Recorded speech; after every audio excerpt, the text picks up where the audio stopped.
जिस्म में तेरे ऐसे उतर जाए हम। 15ই নভেম্বর থেকে বাংলাদেশের ৮৩টি হলে চলছে মেগাস্টার শাকিব খানের ছবি দরদ। একই সঙ্গে চলছে আমেরিকা, মালদ্বীপ সহ অন্যান্য দেশে। रूह निकले तेरी और मर जाए हम। দেশে বিদেশে মুক্তির প্রথম দিন থেকে দর্শকদের সাড়া পাচ্ছে দরদ। রোমান্টিক থ্রিলার গল্পের দরদে শাকিবের অভিনয়ের প্রশংসা করেছেন দর্শক।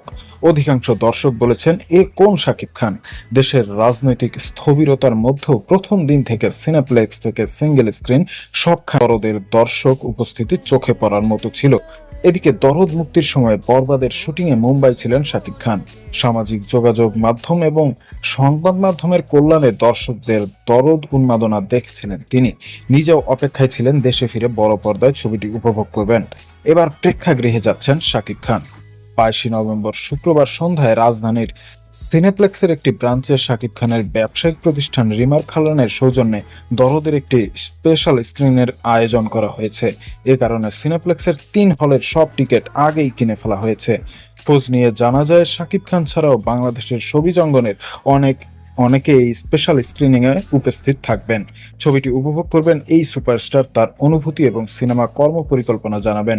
শাকিবের সঙ্গে তার ব্যবসায়িক প্রতিষ্ঠানের পরিবারের সদস্যরাও সেদিন তার সঙ্গে বসে দরদ উপভোগ করবেন।